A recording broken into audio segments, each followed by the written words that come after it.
Hi, it's Caroline Allen. Welcome. I tried to do a live video, but the sound quality was so low you couldn't really hear it. Low, that means low. And this means high. Okay, and so I'm here in my Yurt art studio. Yay, and I'm at my altar. Can you see that altar? And I'm going to do a ritual for us at my altar for finding purpose because I'm really loving, let me put this down. All right, there we go. I'm really loving, sorry, I'm really loving the group we have. I believe that we all met for a reason, and I believe that there's a lot of powerful people in that group. And I want to invoke our energies to even higher degree. So I'm at the altar. I have my sage, and I'm going to do a little ritual for us. But first, I had a couple of notes, and one is I want to really recommend you go back to childhood when you name things like films and songs and anything else coming up in the future that asks you to do that, because truly the core of our creativity is more in our childhood loves. And it's just that it's a little more clouded as we get older, and also sometimes we tend to try to want to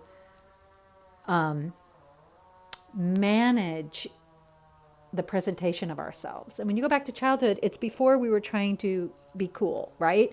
So I just say that only for you to be able to unlock your purpose, no other reason. And it really is because of 20 years of coaching around this and tarot readings around this.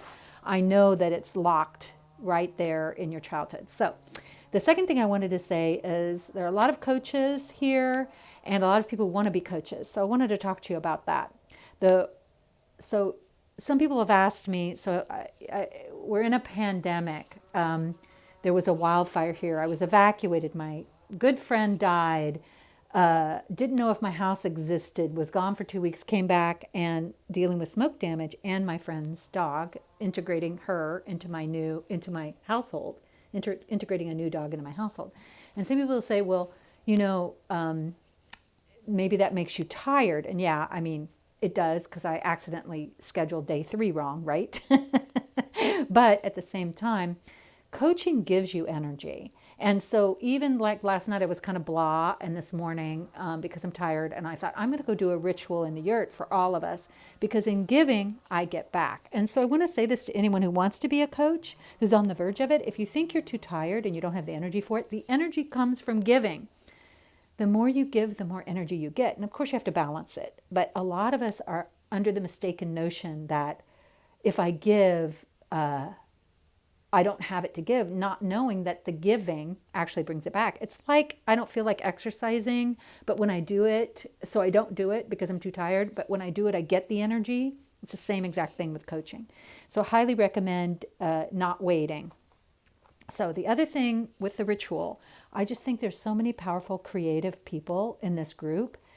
Everyone is, and we want to harness that energy. We want to harness that group energy to help us all align more fully with our purpose. That's what this ritual is about. So I randomly pulled during the Facebook Live, and it's still here, the Queen of Wands. This is a lovely gifted deck to me by Karen. Thank you, Karen. It's in the Yurt. It's my Yurt deck. And the Queen of Wands is the highest in creative woman card. The archetype for the Queen of Wands is this. There's all of this powerful archetypal feminine energy available to you, and you just have to access it. And it represents our ancestors and people throughout history who have women or men too have accessed this archetypal feminine energy, who have gone before us, who will come after us, and we have it inside of ourselves. So we're also trying to really harness all of this powerful energy. All right. So the ritual I use, I want to thank Judith Laxer. She mentored me and for a long time, and got me connected with the elements that also helped with the writing of my books. And so this is going to be an elemental. I've just blown out 2 candles and my matches are way over there. so it's okay. We'll put those aside. We still have plenty lit here for the greatest and highest good. Yeah, that's perfect. I just felt it. I also believe, if I've already said this, I don't know, but I believe we're all here together in this group for a reason. And I'm asking the universe to bring that compelling energy of gentle healing and gentle transformation and gentle empowerment. We all want this to be gentle. I know from my intense exploration of my purpose that there's no reason, I've learned the hard way, there's no reason to do this in a difficult, fighting, struggling way. It's okay to be very gentle. So, for the greatest and highest good, we're going to invoke the earth, air, fire, water, ether. For the greatest and highest good. For the empowerment of every woman in this group. For the healing of every person in this group, and for the greatest and highest good of all the people we connect with our creativity, our coaching, in our daily lives. So we ask earth, air, fire, water, ether. We're invoking those spirits and to empower us for the greatest and highest good. So spirits of the earth, keep us connected and grounded to the Mother Earth. Throughout the process of our empowerment, it's impossible to be empowered in the feminine sense if we're not also connected to the earth. So we ask for that connection. Our inner nature and outer nature are the same. So we ask for that connection for the greatest and highest good. Then air. Okay, this is a bell, great gift from my friend Lisa. Love it. I like to show a lot of gratitude to the people who've been in my life. I will constantly do that for the rest of my life because many people have helped me throughout my life. I've been really grateful. So the air energy is to keep us in the flow. Keep it, in my opinion, keep us in the flow, keeps us from getting stuck.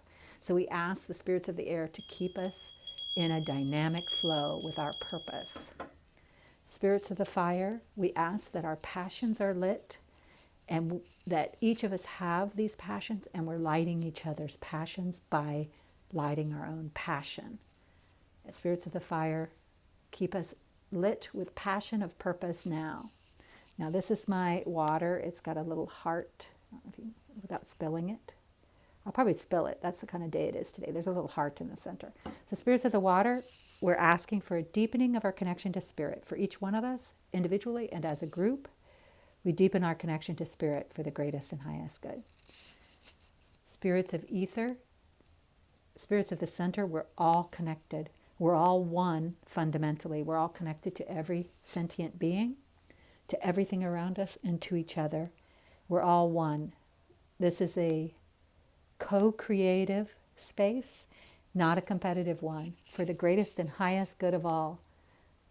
Thank you. So I just wanted to tell anyone this. I've got to move my leg. I'm too old to sit cross-legged. You know what I'm saying? We ask this for everyone to, anyone watching this, if you want to light a candle and invoke this energy for you, any ritual you do right now, in conjunction with this launch process or in conjunction with this video itself, anything you do at home, we can increase the connection to our spiritual energy as a group the more we come together and ritualize it. So again, finally, we ask for creative guidance,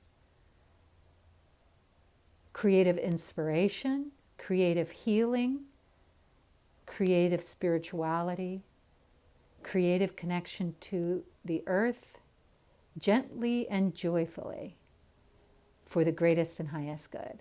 And thank you guys so much. I really am loving this process, and I'm so grateful you're here with me on it. Okay, take care. Bye.